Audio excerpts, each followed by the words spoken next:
Friday, the final day of the week. These are the voyages of the program Unsportsmanlike Conduct. Its ongoing mission to explore strange new movies, to seek out new bits and new edifications, to boldly go where no radio program has gone before. Oh, Elkent's Movie Club. It's Elkent's Movie Club. Elkent's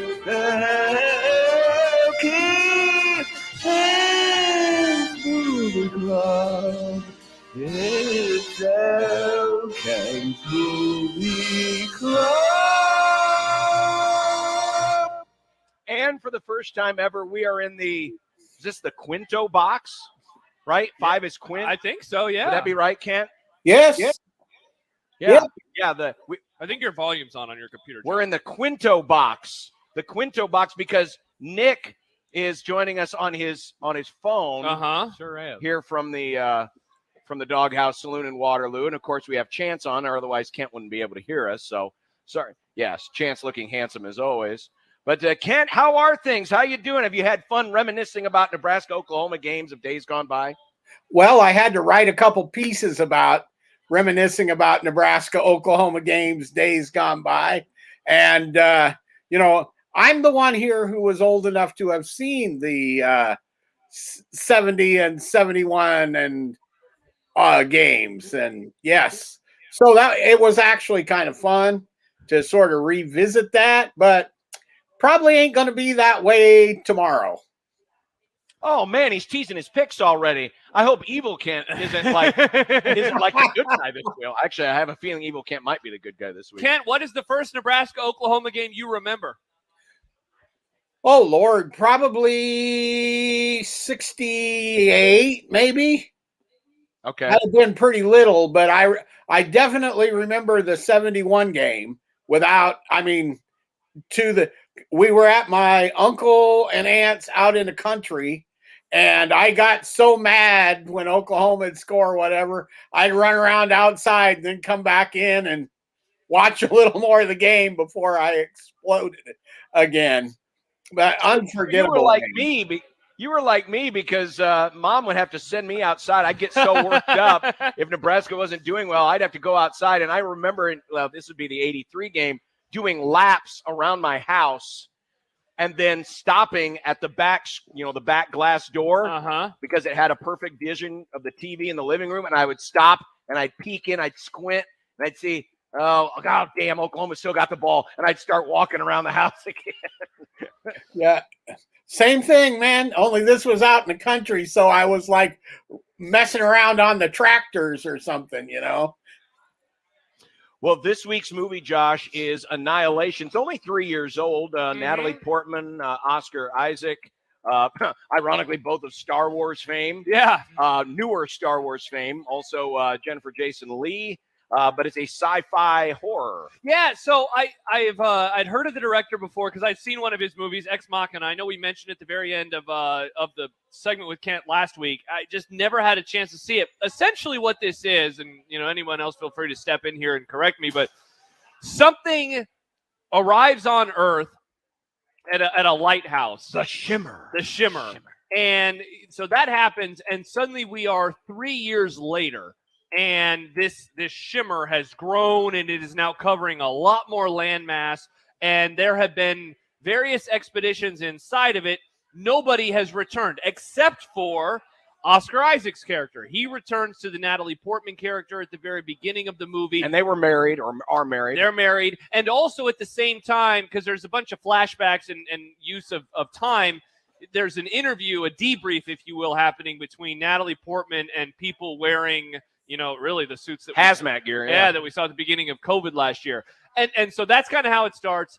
Then, we find out eventually, okay, there's going to be a team that's going to go inside the Shimmer. What in the world's going on in here that is causing people to die, to not even return? What happened to the Oscar Isaac character? And we're off. Very weird movie, needless to say.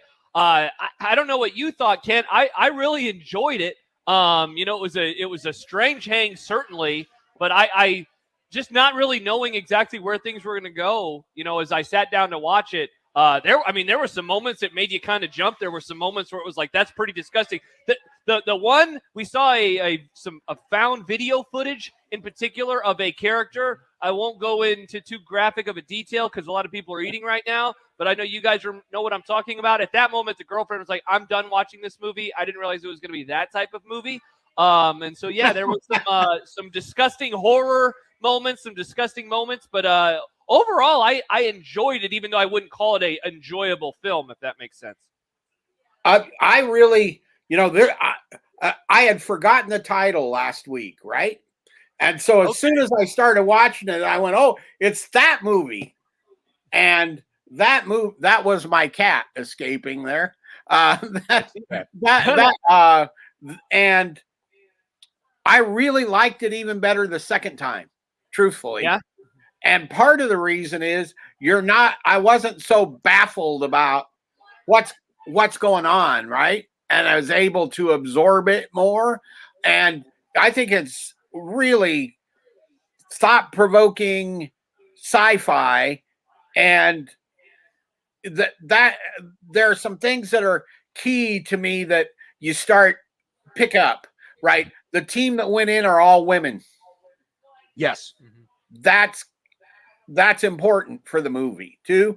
And the acting I thought was just spot on, and particularly Natalie Portman and Jennifer Jason Leigh, who plays a particular kind of crazy better than anybody, right? Yes. And she is, when I see her name, it's usually mark of quality for a movie. Movie will probably be weird, but it'll probably be good, right? And that's how I found this one. And the big question that everybody has with it when it came out, and probably now, is like, what was it about? What's it mean? What's that ending mean? And there are a zillion interpretations of it. Some people say, well, it's really a movie about cancer, right? Mm-hmm. How everything mutates in cancer, and when you come out of it, you're not the same as you after you went in. There are people who say it's about suicide. I don't think that's really what it's about. That's just not something that this Alex England, the director or writer, would do. And then I guess my take is I think it's a little bigger than that, that it's kind of about our self-destruction, environmental sort of destruction, and constant change, right? Which we are never comfortable with. And of course, the change happening here is happening at a more rapid rate than things like climate change, for example. Exactly. And I think all of those, and that's what makes it good science fiction, because science fiction, I think we've talked about this here many, many times before. Science fiction isn't really about the future or whatever. It's an allegory, analogy, whatever, for stuff that's going on today. And I think this really hits with that. And the other thing, the cinematography, that whole shimmer thing, and man, it's gorgeous, and then the inventiveness of these, I don't know what you want to call them, creatures, for lack of a better way to put it. I thought, and then the score made haunting. this one really haunting, creepy movie. Yeah. I think the one creature, the one that they encounter, that's about as close to a man bear pig. Yeah, with the screaming. When I thought he screamed, I thought a South Park man bear pig. So metal. Well, you're exactly right. And man, that thing is nasty. Yeah. Needless to say. Going back to what you said, Kent, about the different interpretations of the movie. Whenever I finish watching a movie, I like to go to Reddit and see what people much smarter than me are saying about it. And I saw the cancer description, and then I saw the internal battle description of what the movie meant. And I agree. I think at the surface level, it's a weird movie, but it's one of those where the entire thing is a metaphor.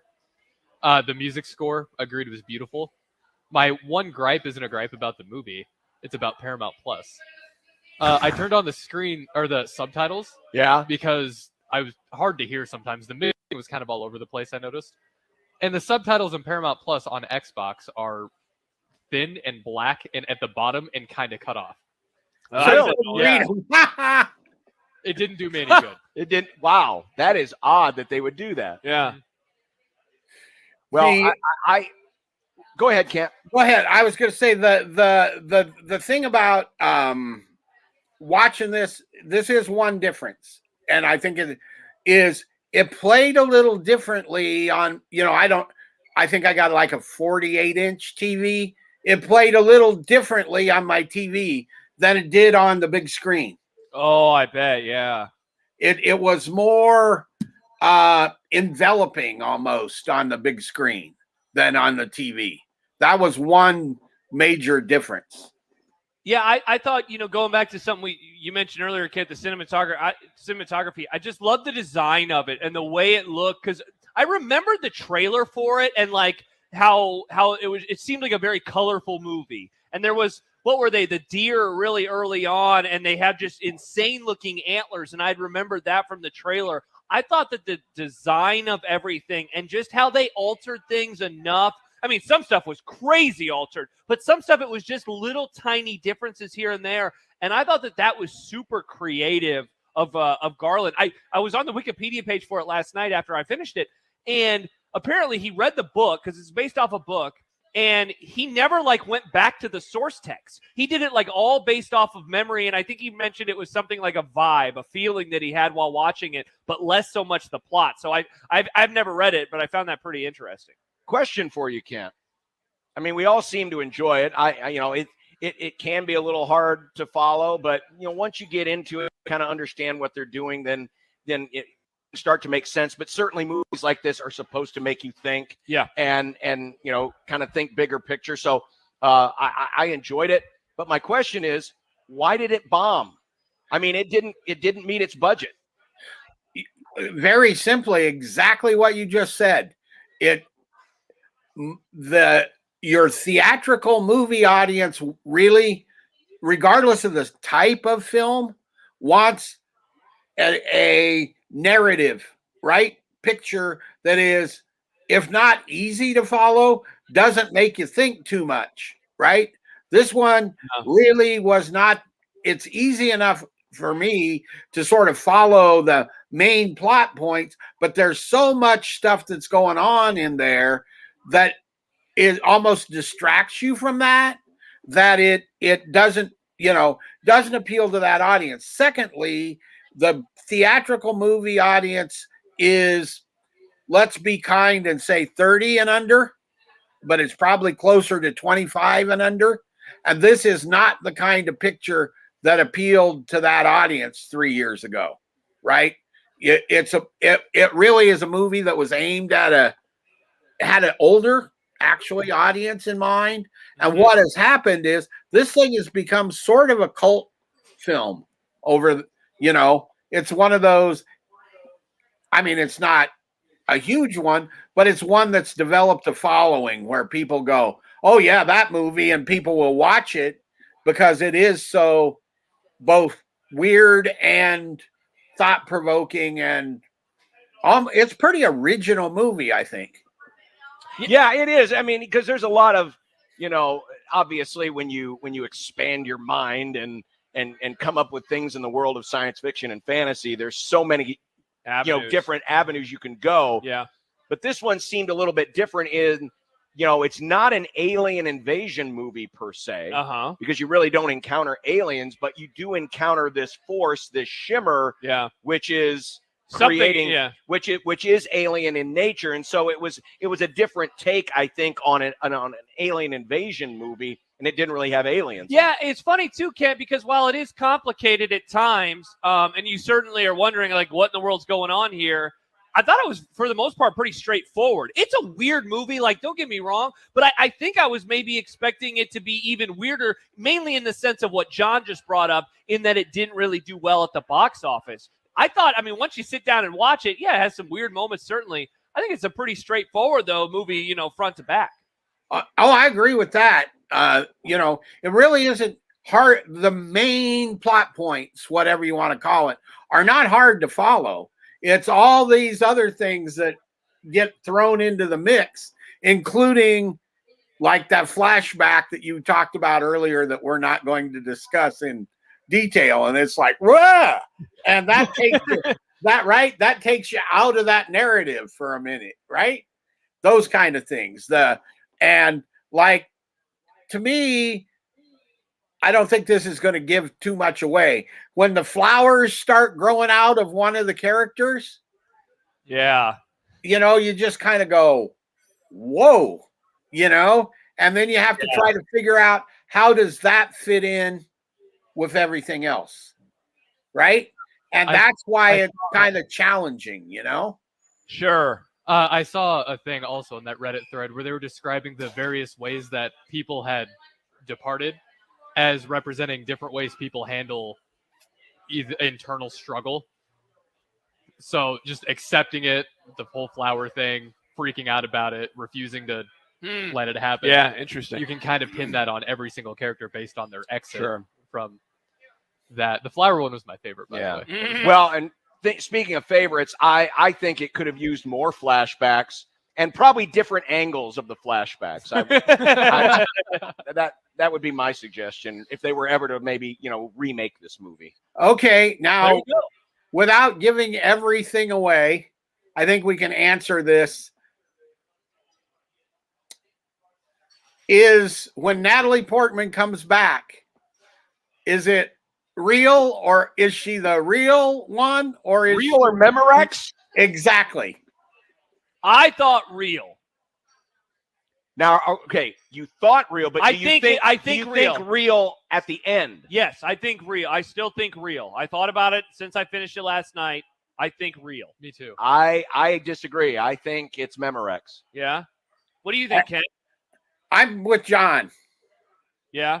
Yeah, but Look, see, Go the back, fact that go back the and look eyes- at the end. Look at I the know eyes. thing, Look at the but eyes. She was also in there for a Yeah, long that time. was Like my their thought. DNA too. was altered anyway. Yeah. Regardless. But Yeah. so, but the fact that we can sit here and go 2 and 2 on what we think Yep. happened, that tells you how good it really is, right? Yeah, definitely. How it really Yeah. worked. Yeah. Yeah, it was a good movie. I enjoyed it. was- Yeah. You know, I was, and I'm glad I didn't look at the wiki page before I went in to see it, because if I would have seen that it didn't hit budget and it's called a bomb, Yeah. I would have thought, what are we watching here? Yeah. And it might have altered just Your- me going in. Sure. Yeah. But I'm glad, I didn't look at that and let that, try to cloud my judgment prior to me seeing the movie. I did have one more gripe about the movie. What's Is it that? about subtitles again? Is it about not No. enough angles of the flashback? They said the name of the movie in the movie, and that takes me out. Oh, I It love was when they very say the poignant. name of movies inside a movie. What, you didn't like the part where It's funny, where but it's- Darth Vader said, Luke, listen, here's what we're going to do. I don't like you. You don't like me. We're going to have a Star Wars. Oh no! You didn't like the part in Jaws where, he just jumps up and bites Quint and says, I'm Jaws. I'm Jaws. You didn't like that? Okay, never mind. It was. They said the name Rocky in Rocky. I never That's watched true. it. Yeah, that's true. I didn't like how they did that. It just seemed a bit too on the nose. But otherwise, it was good. Good. Well, so that's our movie this week. That's Annihilation. Available on Annihilation. Paramount Plus. What's your I- movie? Let's go new this week.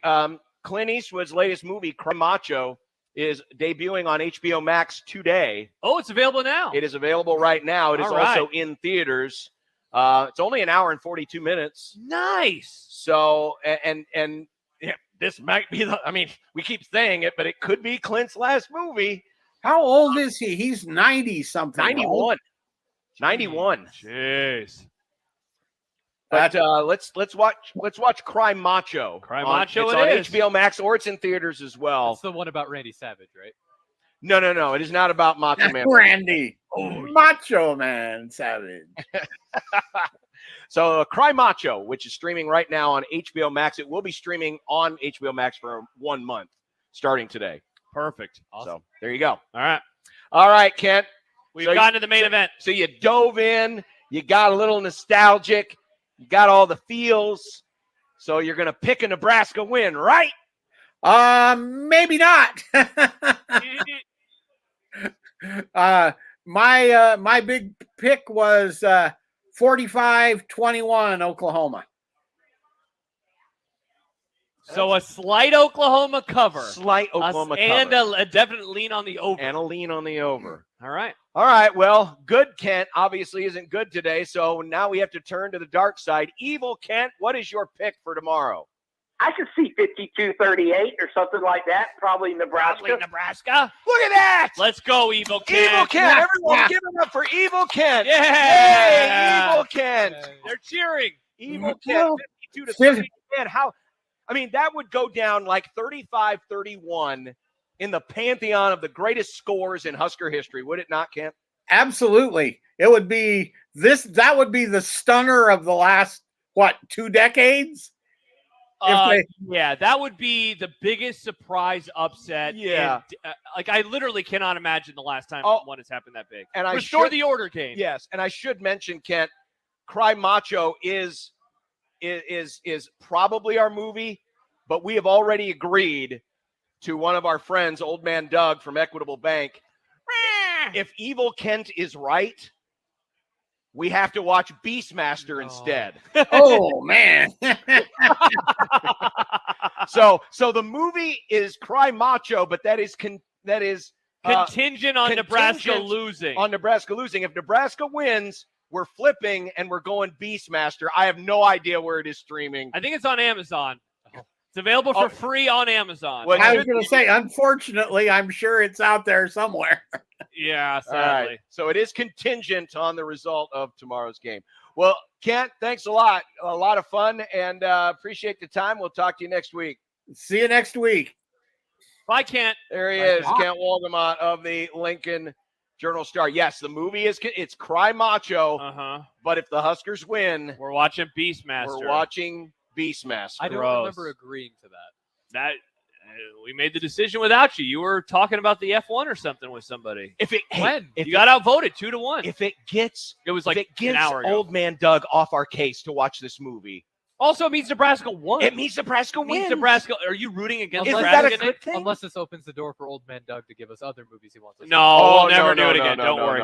No, Doug's got to come up with some more dinero if he's going to start picking movies. By the way, you tried to spill on them, but we do have tickets to an event of great significance. Yeah, what were you doing over there, Nick? Just spilling water? He got so excited when I talked about the flashback scenes in Annihilation that he knocked his cup over.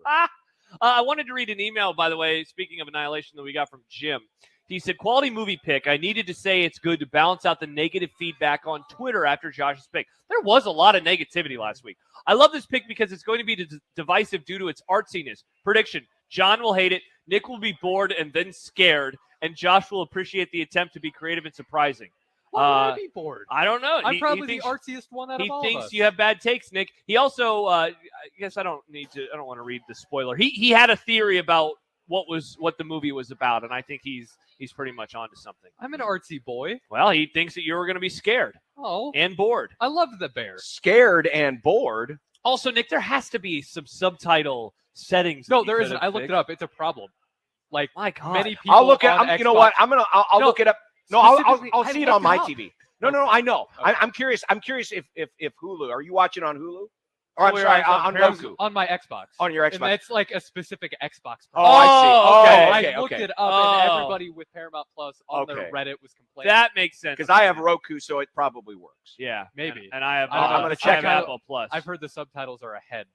Like it'll start up synced up, and then it just goes ahead. Whoa, that's not good. That's not good subtitles. All right, that is Kent, and that is the movie club. Still to come, we've got our keys to the game. We've got our predictions. We got what you say. And we'll take a look at some of the other great games this weekend in college football. Yeah. Next, we are live at the Doghouse Saloon. We mentioned the tickets of great significance. You got to be present to win. Also, Nick's got a bunch of other tchotchkes like Zone T-shirts and the little flash pen thingies. And there's some ice on the table. And there's some ice on the table if you want that. Ooh, free ice. There was other tickets someone brought over here. What was that? I'll let you. You'll let me. Oh, ZZ Top. Tonight. Tonight. Well, I'll tell you what. If anyone needs ZZ Top tickets for tonight, come I think we're doing a registration. Oh, we're going to do a I registration. think that's what we're doing. All Heather right. was kind of Well, I pulling didn't the know line. based on the time-sensitive nature. No, Heather You know, was- the great event of great significance is in 2 weeks. Heather pointed at me, then pointed at the pitcher. Then there's stuff in the pitcher, so I'm assuming that's what we're doing. It's good that we're in a communications business. Well, it was all new. I we were mean, talking about Annihilation. we were talking about Annihilation. Nick was Josh, busy you should spilling appreciate ice. that. I being did. the head of a murder call. I did. Whoa, anti-murder. Say All right. about that bear. Anti-murder. That bear was nuts, I man. love that was bear. Man Bear Pig. I See, want that bear. He wants and I'm the crazy person. That bear was cool. He's like, let's save the peacocks or whatever. Lock up the peacocks, peacocks and then are- bring out the man bear pig. Ripping your Yeah. vocal You're cords out, you're Josh. the weirdest. Yeah, I Man think Bear I've Pig. yeah. All right, we're coming back with more live from the Dog House Saloon in Waterloo, Nebraska.